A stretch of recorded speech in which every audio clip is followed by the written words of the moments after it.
Good afternoon. Welcome to Jim Munley's World of Weather. You clicked on to long-range weather forecast discussion for March 26th through April 9th. Again, the focus will be the West Coast with the current atmospheric river event. This is a visible satellite imagery. Here's the system out here, and here's the system moving into the northwest. And we're going to look here at the integrated water vapor imagery. This is the one that we're seeing now. Here's the next one. And you can see it's aimed towards the West Coast. All right. Now, this is the forecast. This is something new I've been looking at. These dots here are the 7-day maximum integrated vertical water imagery. And you see the blue and red dots. And then the stars here are... what were the red dots? The GFS forecast. And then here you can see the wind flow. It's right into Northern California, Central California, and the Northwest. So we're going to take a look at that. And we'll go first here to the forecast. This will be the period from March 26th to 30th.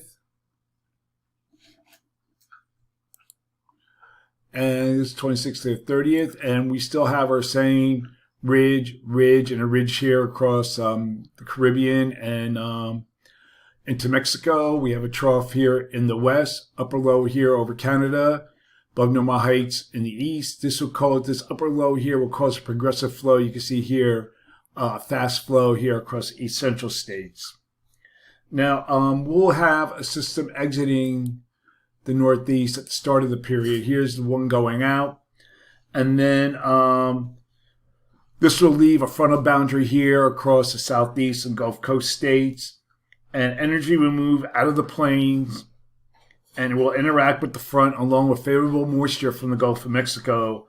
And this will contribute to rain and thunderstorms. And the system will move into the east central states later in the period.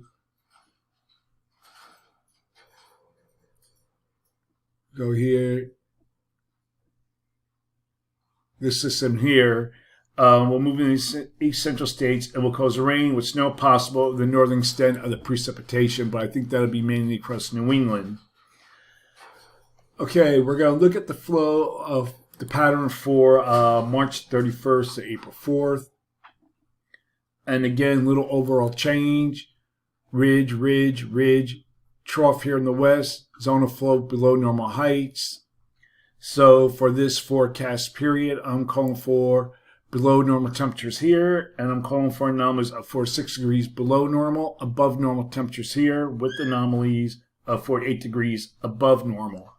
For precipitation, calling for above normal precipitation here, and the probability of occurrence 35 to 40%. Below normal precipitation forecast here, and for this region, the probability of occurrence is near 40%. Now we're going to look ahead for the period for April 5th to the 9th.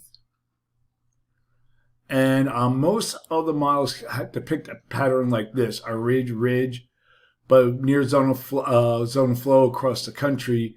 But if you look at the GFS, tries to build a ridge here in the east, pushing the trough further to the west.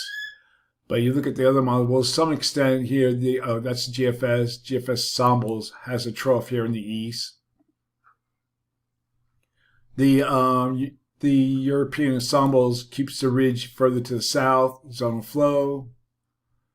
So does the other models. So for this forecast period, I'm calling for little change in the temperature anomalies.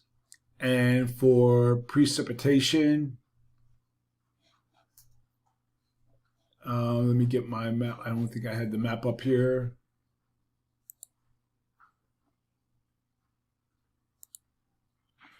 I am calling for below normal precipitation here. And for this region, the probability of occurrence 35%, above normal precipitation forecast here, and the probability of occurrence is near 35%.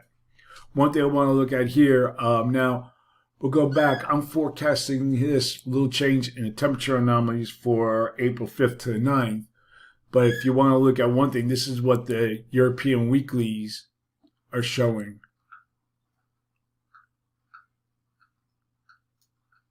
Where is it? Okay, right here. This is for that same week. Below normal temperatures for much of the country. So we got to see how that works out. So that's the long range weather forecast discussion for March 26th to April 9th. Thanks for coming to Jim Only's World of Weather, and have a good day.